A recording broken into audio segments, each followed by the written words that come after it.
You have somehow managed to surreptitiously slither down the slimy staircase to the sub-basement of the internet, where dwells Veg, the aging hippie. Welcome. I thought I'd like to talk about how I spent my entire life growing up in an age of advertising and propaganda continuously fed to us and accelerating over the decades until you can't turn around without seeing some sort of advertising. Everywhere. They'd sell this space on the moon for advertising if they could. Yes, it's everywhere. You can't get away from it. I was brought up with this stuff. You know, the ads for cigarettes and the sexist ads, like, you know, this one or that one or the other one, like really bad stuff. We didn't question it as we grew up. You know, it was just the thing. It was just because you'd always seen ads and you never really thought they affected you. Of course not. They didn't affect you. They infiltrated your subconscious mind to a degree that you can't function normally without being a consumer. And how did we get to this spot where everything was advertised and all the stuff that's advertised is poisoning the planet, is destroying nature, and we only want more of everything from an ever diminishing pile. You have to wonder, like Mr. Whipple, who, you know, don't squeeze the Charmin, you know he was into some kinky stuff with those rolls of toilet paper, man. That guy was, you look at his face and you'll know, man, this guy is twisted.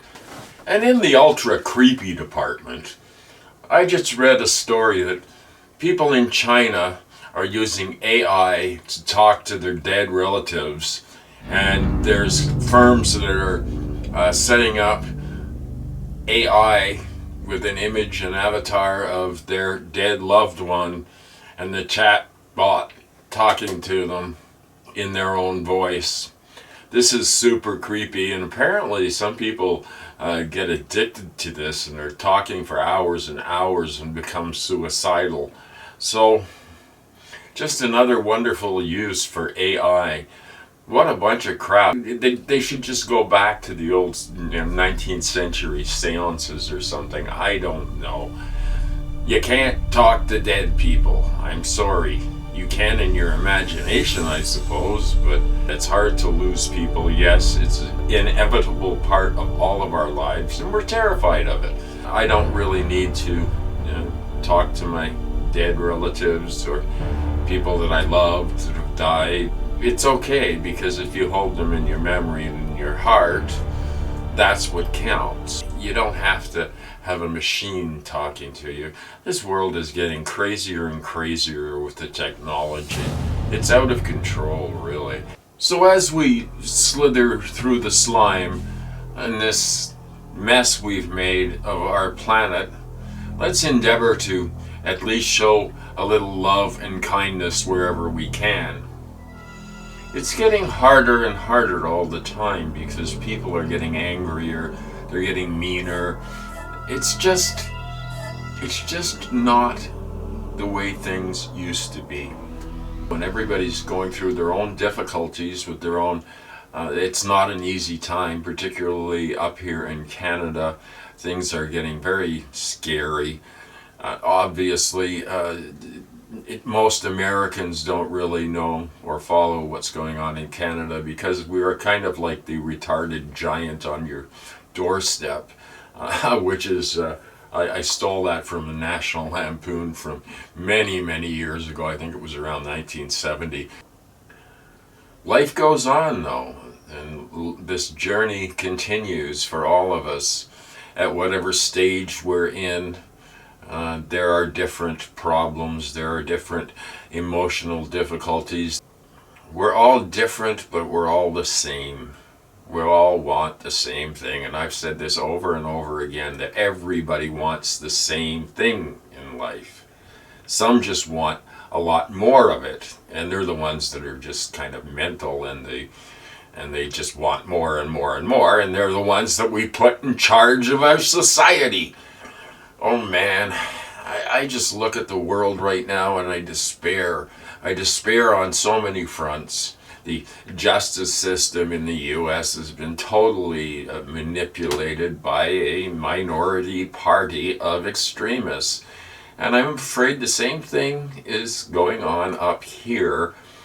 And of course, the latest budget that the Liberal government passed actually added some taxes on the richest Canadians.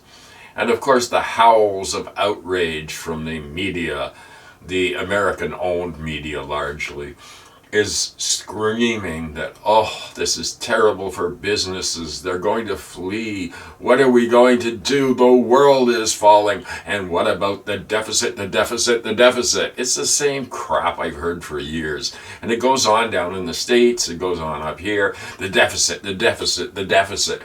And it's ridiculous. It's absolutely insane. Any politician that wants to convince you to give up things, they'll say, well, it's the deficit. We've got to give up everything. How about you give up some of the less important things like bombs and, just saying, subsidies to oil and gas companies. They're still going on. How the hell do we ever decarbonize if we're giving subsidies to the oil and gas industry? It's insane. And so all this stuff that's going on, and you look at recycling, it's all a big scam. It's just greenwashing and plastics. Your planet is choking on plastics.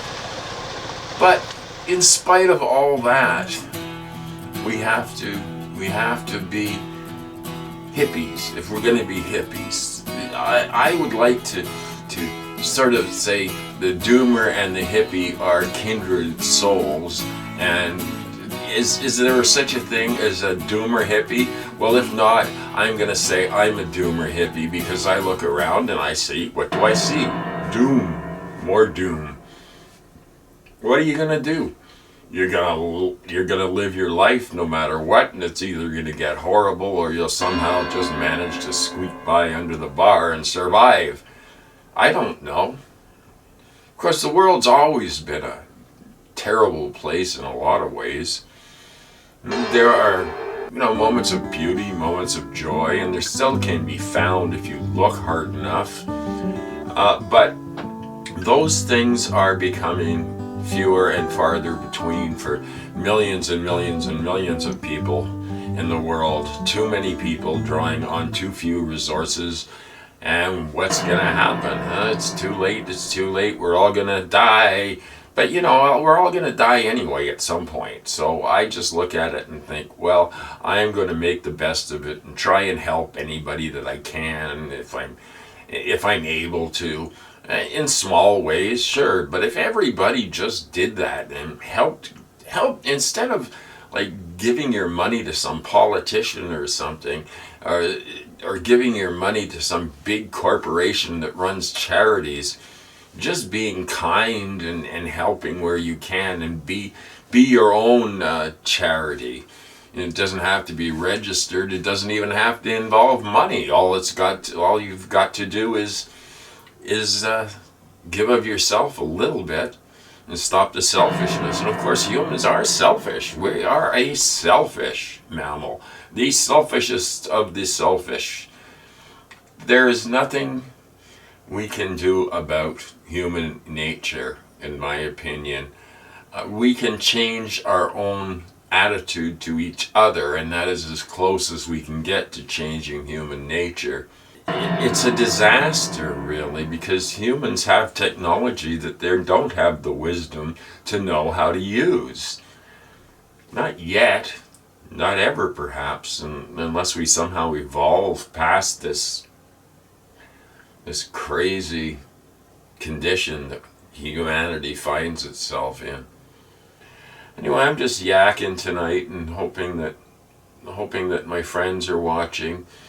And that we keep this thing going because as you know, I'm not doing it for money because I never would make any money at it anyway, so why should I try? That's kind of silly, right? I'm not doing it for fame. I don't really care about that. I'm doing it. What the hell am I doing with my life? Anyway, good to see you all through my magic mirror. My magic mirror, my hallucinogenic magic mirror is looking at you. Have a great week. Be kind to everybody. Almost everybody. Sometimes it's inevitable you're not going to be kind, but try and rise above it. Anyway, good night, and we'll see you. I'll see you soon. Maybe. Maybe I'll just. No, I'll be back soon. Yeah, I'll be back soon. Take care, everybody.